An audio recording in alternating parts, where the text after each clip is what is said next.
haka kuma barkanmu da sake saduwa da ku a daidai wannan lokacin da zamu gabatar muku da labaranmu na yau Alhamis. Muna ɗaya ga watan Rabiul Awwal shekarar Hijiriya ta 1443 wacce ta yi daidai da ranar 7 ga watan Oktoba shekarar miladiya ta 2021. Masu kallonmu da sauraronmu tare da fatan kun wuni lafiya. Yanzu kuma sai a gyara zama domin jin cikakkun labaran, inda za mu fara bayyana muku da cewa shugaban jamhuriya Alhaji Muhammad Bazoum ya jagoranci wani taron majalisar ministoci, taron da a cikin shi aka tattauna muhimman batutuwa da suka shafi ayyukan ci gaban ƙasa. Muna tafe da cikakken labarin a shirinmu na gobe idan Allah ya kai mu. Idan muka isa a jihar da magaran, shugaban hukumar koli ta sadarwa CSC Dr. Kabir Sani ya kai ziyarar aiki a can jihar da magaran domin jagorantar wani taro na karawa wakilan hukumar ta CSC da ke can jihar ta da magaran karfin gwiwa akan aikin da suke gudanarwa. Daga da magaran abokanan aikinmu Hadiza Yakuba da Abdurrahman Ma'azu sun aiko mana da rahoto. Shugaban hukumar koli na sadarwa Dr. Kabiru Sani tare da tawagar shi ya samu kyakkyawan tarbe da isowar shi hilin jirgin sama na nan da magaram daga magatakarda na jiha Haru Mamman da sauran wakilai daban-daban na sadarwa. Jim kaɗan sai shugaban hukumar na CSC Dr. Kabiru Sani ya jagoranci buɗe wani zaman taro na tattaunawa tare da bada horo game da ƙara ƙarfin gwiwa ga wakilan hukumar kolin na cikin jihohi na ƙasar nan da ya haɗa da wakilan gidajen yada labarai daban-daban na da magaranda, wakilai na 'yan siyasa, na farar hula, jami'an tsaro da dai sauransu a cikin jawabin da ya na barka da zuwa. Magatakarda na shahar da magaran Haru Mamman ya yi ba kwarai da gaske game da wannan fusa'a ta hukumar koli da abokan hulɗarta da suka tsara, wanda zai ba da dama ga 'yan jarida su gane makamar aikin su tare da bashi muhimmanci, kawo tasu gudunmuwa wajen ƙara hudar da kwanciyar hankali da zaman lahiya a cikin wannan ƙasa tamu. A lokacin da yake jawabin buɗe wannan zaman taro, shugaban hukumar kolin na sadarwa Dr. Kabiru Sani ya ce wannan karo na hudu ne ake wannan zama, kahin daga bisani ya bada cikakken bayani kan ma'anar wannan zaman taro. Shi dai makasudin wannan taro shine kamar sallah da muke nan shekara 4 da suka wuce, kamar kowace shekara sai mu je wurin kahon representation in region, bana Allah kamu Zandar. To da harin dai dan musan matsalolin da suke samu ne, tuna kun san duka continuing yan radio da tele da ake cikin karkara ana tura shi mai. To kenan ko aiki ne, babban aiki ne. Bacin shi sai muka ga ya kamata a gamu kowace shekara a yi shawara a sa me aka yi, me ya kamata a yi kuma na a cima gurinmu. To sai kuma wanga shekara muka kara tematikin zama tare, tun yanzu kun ga bayan damana ne ana samu tashin hankali tsakanin manoma da makiyaya, kuma ga tashin hankali da kuka sani nan da yake Nigeria kusa. Shi ne muka ce a zo a yi mahaura a sanya na za a ciwo kan hankali a wannan matsala da in ta faru, ba a fatar ta faru, amma in ta faru wani taimako ne 'yan jarida ya kamata su kawo bisa cikin kwanciyar hankali. A ƙarshen zaman taron an yi ta yin muhawara tare da canza miyo da mahalarta taron da suka yi ta yin tambayoyi da suka samu amsoshi na gari da ya gamsar da kowa da kowa. A ci gaba da ziyarar da yake a jihar da magaran, shugaban hukumar koli ta sadarwa CSC Dr. Kabir Sani a yau ya sadu da wakilan kafofin yada labarai, inda ya ziyarci lungu da saƙo na kafofin yada labarai da ke cikin jihar ta da magaran domin ganin yadda suke tafiyar da ayyukansu. A nan kin ma abokanan aikin namu ne na jihar da magaran suka aiko mana da rahoton kamar haka. Gance da shagulgula na karo na 4 na sati na wakilai na majalisar koli ta sadarwa, shugaba na majalisar koli na sadarwa Dr. Kabiru Sani, wanda ke tare da rakiyar mambobin wannan majalisa, ya gudanar da ziyarce-ziyarce a gidajen rediyo na gwamnati da masu zaman kansu, inda a cikin ziyarar tashi ya kasance a ORTN ma'ana gidan rediyon shahar da magaram, kana kuma ya kasance a amfani, shukura, alternative, liberté, alhuda da kuma radio television gaskiya. Dalilin wannan ziyara tashi shine ganin halin da 'yan jarida suke gudanar da ayyukansu. To shi don rangadi da yana cikin ayyukan da muke ce ma satin relakin Niger na CSC. Waga shekara Allah kamu da magaran sai muka ce to ya kamata bayan aikin da muka kare mun je mu ziyarci 'yan jarida masu zaman kansu da na gwamnati. Mun je ORTN alhamdulillah mun ga kayan TNT suna nan aje, wasu ma sun kai shekara 2 amma ba a samu aka asa su ba. Don kuma na diban nan zuwa gaba AND ta cika alkawalanta a instalin material kan, kuma mun ga su radiyani masu zaman kansu da tele guda mai zaman kanta su duka sun yi kokari tun da dai garin suna kawo taimakon su bisa rayuwa da magara, tun da ma bisa wannan taimako da gwamnati ke ba radiyon ne da tele masu zaman kansu, leƙen zandar ce ta gaba kenan ana iya aikin kwarai cikin jahohi, kuma muka ce mun roƙe su zan taimakon hukumomi na gwamnati da na gargajiya bisa tsaro.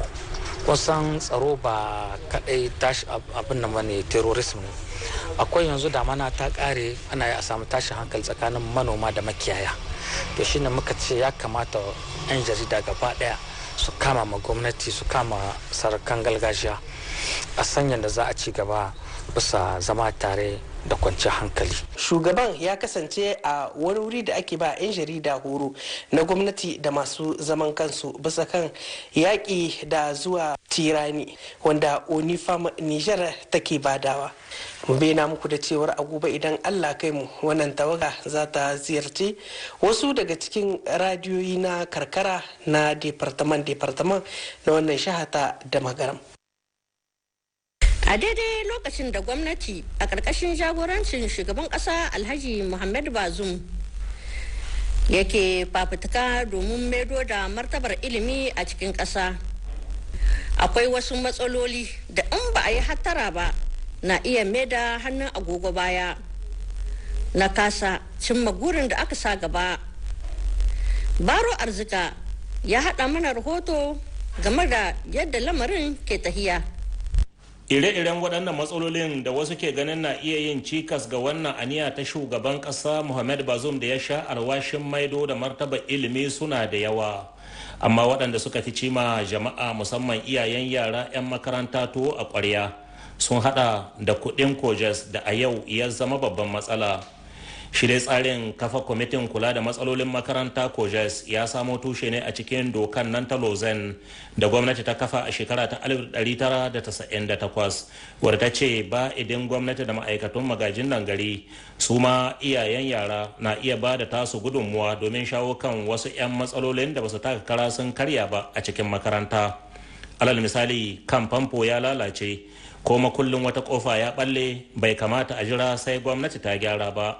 Ana iya amfani da kuɗin kojes wanda iyayen yara suka hada. To sai dai a yau lamarin ya ɗau wani sabon salo inda a makarantu da dama ake tilasta ma yara biyan daga jikka-jikka a firamare zuwa jikka biyu a sakandare, wanda idan aka duba a jimilla ba ƙaramin kuɗi ba ne. A wasu makarantun yaran da ba su biya ba akan ɗaukan musu matakai masu tsanani kamar koro yaro ko hana shi yin jarabawa ko kuma hana mishi bulletin. Daraktan ilimi na jihar Yamai Muhammad Bukar Kolimi ya ce ire-iren waɗannan ɗabi'un sun kauce ma yadda tsarin na kojes yake a can farko. Abu tahiya da ta yi tahiya sai ya zama business, sai ka gani da ka zo a ce in baka ba da kaza ba ana walakanta yara, ana sa su kunya, ana koransu. Bai kamata ba, ƙarya ne, zancen ne. Ya kamata a tsaya a yi magana da uwaye idan sun yarda, a lokacin nan ne ake kawo dokar nan. Kenan abubuwan nan da ake yi ba kan daidai ne, ba kan gaskiya ba ne. Wannan mutane su san da shi, kawai sun sa kansu waga kwaramniya, suna amsa kuɗi, suna wulakanta yara. Kenan ya kamata a daidaita zancen kojes. Akwai dokokin kojes dukkan malamin makaranta ko wani responsible wanda yake bukata muna iya tura mushi. Akwai malamanmu wanda aka ba da horo su ba su cikakken bayani. Kenan mu a nan école publique babu wani frais na dole tilas da aka dora ma uwaye illa abinda doka ya haɗi ko shawara ta bada. Wata matsalar da iyayen yara ke fuskanta musamman a cikin birnin Yamai ita ce ta tenin APS, inda za ka tara ana tilasta ma yara sayan teni kala-kala. Wani lokaci ma dole ne makarantar yaro zai zo ya saya a wurin wani daga cikin malaman ko shugabannin. Dukka wannan yaudara ce. Za a ce teni kuler kaza, mushi ya ce kaza don ko na kuɗi kaza, kuma wani ke saida. Ka duba ka gani. Ina inda doka ta bada a ce a kawo teni lakwal, firi in shi kaza ne, in ba haka ba bayyayuwa wannan bayyayuwa. Lakwal wurin ilimi ne, ba a ba kowa izini ba ya yi profite, ya yi kasuwanci, ya yi kuɗi da shi. Wannan duka mutane ne suka yi institute zancen banza ne, bayyayuwa haka. Wata matsala har ila yau da daraktan ilimin na jihar Yamai ya koka a kanta ita ce ta canza shekar da ake yi ma wasu ɗalibai ba bisa ka'ida ba, inda za ka ga an kori yaro daga wata makaranta saboda rashin karatu ko ya zamanto kangararre, sai shugabannin wata makarantar ta daban su karbi wani abin goro daga iyayensa domin sama masa wuri a makarantarsu. Kowa ya san da wannan zancen, ministar ta san da zancen nan. Za mu ɗau mataki mu bincika, muka kama mutum da wannan laifin za a hukunta shi, paske yana cikin abubuwan da suke ɓata lakwal. Dukkan waɗannan ayyukan asha doka ta haramta su, in ji daraktan ilimin na jihar Yamai Muhammad Bukar Kolimi, wanda ya ce ba shakka nan gaba za su sa ido, kuma duk malami ko shugaban makarantar da ya bijire doka za ta yi aiki a kansa. Duk da wayar da kan da suke yi jami'an kiwon lahiya, wato ga mata masu rakiyar mata zuwa asibitin aihuwa, suna mai da harabar asibiti tamkar wani guri na zub da datti. Akan haka ne muka zagaya a cikin asibitocin domin ganewa idanunmu irin fafutukar da jami'an kiwon lahiyar suke yi game da wa'annan maraka mata aihuwar. Ga dai rahoton da muka hada akai. A al'adarmu idan mace za ta je asibiti haihuwa, tana samun yardar diyeta a matsayin wacce za ta raka ta maternity aihuwar. A cikin al'ada, mai rakiya ita ce ungozoma ke miƙa mazannuwa da aka ɓata ta wanke. To amma ba a nan gizo ke saƙa ba. Waɗannan masu rakiya zuwa aihuwa suna wanke-wanken su ba tare da wata kariyar ɗaukan ciwo ba. Ƙwararriyar likitar da ke haifar da mata a babbar asibitin haihuwa da ke nan birnin Yamai ta bayyana mana cewa da zarar macen ta sabka, muna miƙa mahaifa da zannuwan da aka ɓata ga mai rakiya. Ta ce muna waye musu kai da cewa su rika saka safar kariya wato gan a hannunsu.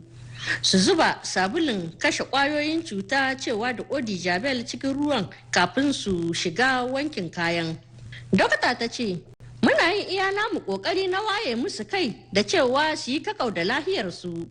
Sannan dokta ta ci gaba da cewa babbar matsalar da suke fuskanta tare da maraka mata asibitin haihuwa shine zubar da dauda, musamman ma jini a ko'ina, abin da ke sa gidan likitar da kanshi ya dinga wari, har ma ya dami likitocin 'yan rakiyar da ma 'yan malatin.